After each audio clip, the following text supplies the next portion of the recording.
Hello everyone, welcome to my YouTube channel exam hunt के इस YouTube channel पर एक बार फिर से मैं आप सभी का बहुत बहुत स्वागत कर रही हूँ। कैसे हैं बच्चा लोग मेरे, और कैसी चल रही है आप सभी की तैयारी। तैयारी को बेटा स्लो तो होने ही नहीं देना है किसी कीमत पे, क्योंकि अब की बार सिलेक्शन लेना है ना, ये आपकी जिद है, और मुझे सिलेक्शन दिलवाना है, ये मेरी जिद है। इसी बात को लेकर आज हम लोग एक बहुत ही छोटे से और बहुत इंपॉर्टेंट टॉपिक को डिस्कस करेंगे आपके साथ, भारत के विभिन्न क्षेत्रों में कुछ विशेष वस्त्र के बारे में। और आपको पता है कि आप कोई भी प्रीवियस ईयर पेपर उठा के देखेंगे ना, तो आपको यहाँ से एक प्रश्न जरूर आपके एग्जाम में पूछा जाता है। तो आज हम ये डिस्कस करेंगे। बाकी जो बच्चे चैनल पर नए हैं वो लोग जल्दी से चैनल को सब्सक्राइब कर दें। बेल आइकन तो भैया जरूर दबा दीजिएगा, क्योंकि डेली आपकी ये 9:30 बजे वाली क्लास और आपकी मॉर्निंग में करंट अफेयर की क्लास ये आपको डेली मिलेगी, ताकि आपको नोटिफिकेशन मिलता रहे आपको क्लासेस का। और अगर वीडियो पसंद आता तो लाइक वाइक भी कर दीजिएगा, और ज्यादा से ज्यादा भाई अपने दोस्तों यारों जो भी आपके पास ग्रुप है, आप वीडियो को शेयर भी ज्यादा से ज्यादा करिएगा। चलिए फिर स्टार्ट करते हैं क्लास को, कि भारत के कुछ विभिन्न क्षेत्रों के कुछ विशेष वस्त्रों के बारे में। देखिए, यहाँ पे आपको पहला जो दिया है महिला वस्त्र के बारे में।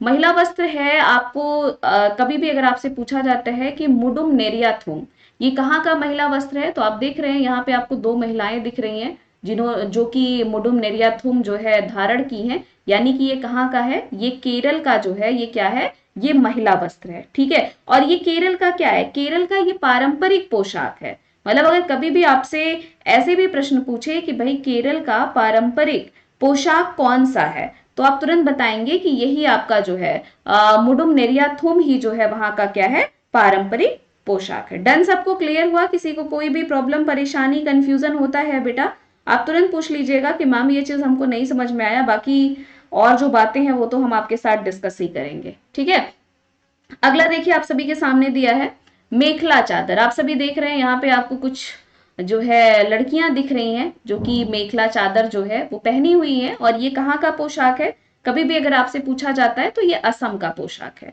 ठीक है, कहाँ का है, ये असम का पोशाक है। और असम की महिलाओं के द्वारा ये वहां का पारंपरिक पोशाक है। पहली चीज तो यही आप याद रखिएगा। ठीक है, ये जो है ये वहां का क्या है, पारंपरिक पोशाक है। जब कोई विशेष उत्सव होता है तो ये लोग जो है उस वक्त इस पोशाक को वो लोग धारण करती हैं। और सबसे मोस्ट इंपॉर्टेंट बात तो ये याद रखिएगा, ये जो मेखला चादर होता है ना, ये वहां की मतलब असम की महिलाएं ही बुनकर इसे क्या करती हैं, बनाती हैं। ठीक है, गुवाहाटी से जो है 35 किलोमीटर दूर एक छोटा सा गांव है, वहीं पे जो है वहां पे ये मेखला चादर बनता है। और मेखला चादर कितनी तरह के होते हैं, तो याद रखिएगा ये 3 तरह के होते हैं। कितने तरह के होते हैं, 3 तरह के होते हैं। और इनकी जो मतलब ये किससे बने होते हैं, तो ये सिल्क बेस पर होते हैं। ठीक है, सिल्क बेस पर होते हैं। मतलब इनका जो एक होता है मुगा मेखला, ठीक है, मुगा मेखला, एक होता है एरी मेखला, और एक होता है पट मेखला चादर। ठीक है, पट मेखला, ये 3 तरह का होता है। मुगा मुगा है ये माँ, मुगा, एरी और पट मेखला, ये 3 तरह के होते हैं। असम का पारंपरिक है, असम में ही ये चादर जो है वो बनती है वहां पे ही। और ये वहां का असम का क्या है, पारंपरिक ये वहां का पोशाक है। और ये जो आप सभी को दिख रही हैं, ये सारे लोग जो पहने हुए हैं कपड़े, भाई ये मेखला चादर ही है। ठीक है ना, डन। अगला देखिए, अब बात आती है सलवार कमीज की। ये कहाँ का है, ये देख रहे हैं आपको ना, सलवार कमीज पहने हुए आपको कुछ लोग दिखाई दे रहे हैं। और एक अगर हम सलवार कमीज की बात करते हैं, तो सलवार कमीज कहाँ की है, ये पंजाब हो गया, हरियाणा हो गया, और आपका हिमाचल प्रदेश वाला जो आपका एरिया है, वहां पे ही आपका ये सलवार कमीज क्या किया जाता है, धारण किया जाता है।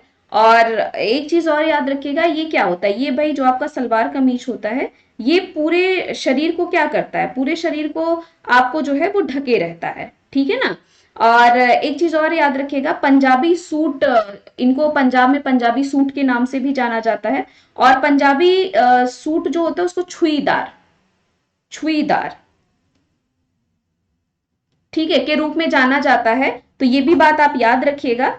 अगला अगला देखते हैं, फिरन। फिरन जो कि कहाँ पे आपको ये दिखाई दे रहा है ना, फिरन, ये कश्मीरी चोंगा है। ठीक है, ये अगर कभी भी आपसे पूछा जाए कि फिरन जो है वो कहाँ का वस्त्र है, तो आप तुरंत बताएंगे ये क्या है, ये कश्मीर का जो है पारंपरिक जो आपका पोशाक है कश्मीर का वो क्या है, कश्मीरी चोंगा आपको यहाँ पे दिखाई दे रहा है, फिरन है ये। और ये किससे बना होता है, ये ऊन का बना होता है, ठीक है, ऊन का बना हुआ आता है। एक देखिए एक लंबा सा ये कोट की तरह होता है, और इसकी आज भी लोग जो लोकप्रियता है वो वहां पे बहुत ज्यादा है वहां पे। और ये मूल रूप से कश्मीर के लोग किससे, ठंडक से बचने के लिए इसका प्रयोग करते हैं, ठीक है।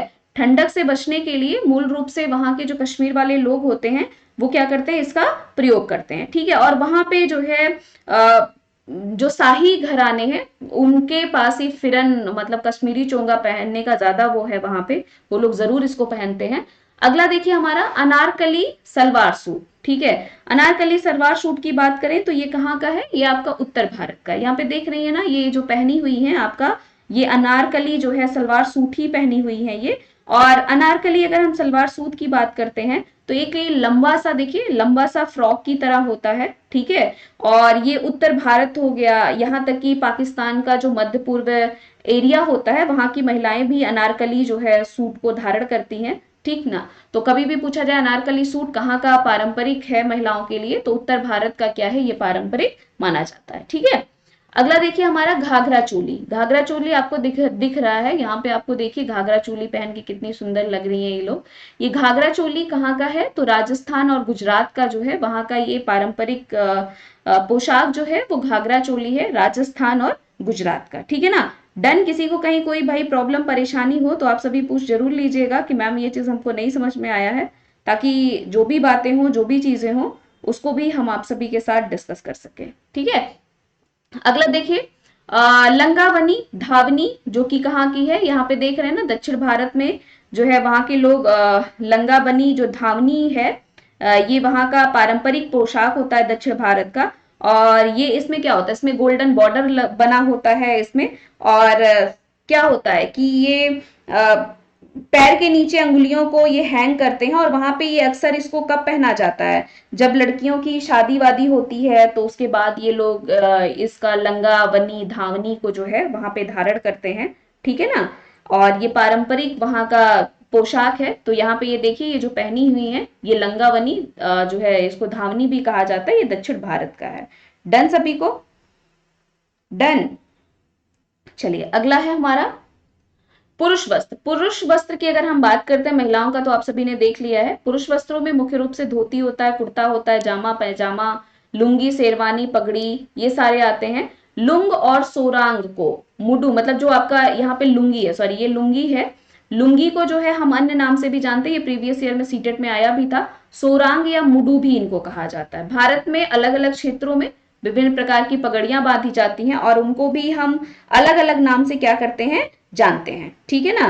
तो आइए देखते हैं यहाँ पे, ये देखिए ये जो आपको पगड़ी दिख रही है, ऐसी पगड़ी जो होती है ये क्या है, इसको दस्तर बोलते हैं। और कहाँ की ये पगड़ी है, पंजाब में, पंजाब में ऐसे ऐसे वाली तो पगड़ी का प्रयोग किया जाता है। इसके अलावा ये देखिए ये पगड़ी जो है जिसको फेटा बोला जाता है, और फेटा पगड़ी को कहाँ बोला जाता है, महाराष्ट्र में, ठीक है। महाराष्ट्र में जो पगड़ी होती है वो इस तरह से होती है, जिसको क्या कहा जाता है, फेटा के नाम से क्या किया जाता है, जाना जाता है, ठीक है ना। और ये फेटा क्या है, ये मराठी लोग जो है इसको आमतौर पर पहनते हैं। और अगला हमारा है, ये है मैसूर फेटा, ठीक है। मैसूर फेटा राजाओं के दरबार में या कोई औपचारिक काम होता है तो जो राजा लोग पहनते हैं उसको हम लोग क्या बोलते हैं, जो उनकी पगड़ी होती है उसको मैसूर फेटा कहा जाता है। और मैसूर फेटा कहाँ के क्षेत्र से ये जो है तो ये आपका जो है मैसूर के क्षेत्र से क्या है, वहां से संबंधित है। ये देखिए पगड़ी साफा, जिसको जो कहाँ पे है, राजस्थान से संबंधित होता है। राजस्थान की पगड़िया पागड़ी या फिर से साफा कहा जाता है, इस नामों से इनको जाना जाता है, ठीक है। और अगला हमारा देखिए, तो एक और देखिए, एक और आपको मोस्ट इंपॉर्टेंट बात बतानी है मुझे कि अनअकैडमी फिर से जो है टेट चैंपियनशिप प्रोग्राम कर रहा है। और ये प्रोग्राम आपका 28 मार्च को हो रहा है।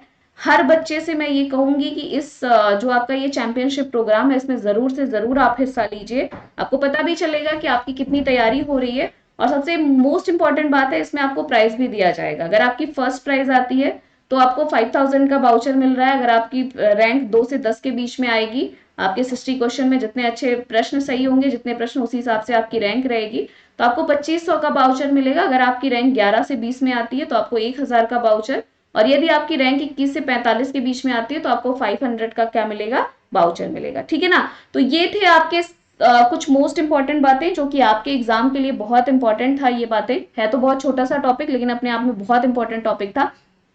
तो चलिए फिर मिलते हैं आपसे कल की क्लास में, यानी कि करंट अफेयर कल आपकी मॉर्निंग में मिलेगा। और जो आपका क्लास होगा 9:30 बजे, वो अपने टाइम पे होगा। बाकी आपको इसका पीडीएफ जो होगा वो एग्जाम हंट टेलीग्राम चैनल है, आप उसको ज्वाइन कर लीजिएगा, वहां पे मिल जाएगा आपको। अगर आप मुझे इंस्टा पे भी फॉलो कर सकते हैं एग्जाम हंट करके, वहां पे आपको नोट्स वगैरह वहां पे भी प्रोवाइड कर दिए जाते हैं, क्विज वेज। इसके अलावा फेसबुक पेज पर भी आप मुझे फॉलो कर सकते हैं एग्जाम हंट करके। तो चलिए फिर, okay, bye bye, thank you. ख्याल रखिएगा अपना, पढ़ते रहिए, मस्त रहिए। कहीं कहीं पे कोई परेशानी होती है तो आप जरूर बताइए कि मैम हमको ये चीज प्रॉब्लम है। थैंक यू बेटा, बाय बाय, टेक केयर।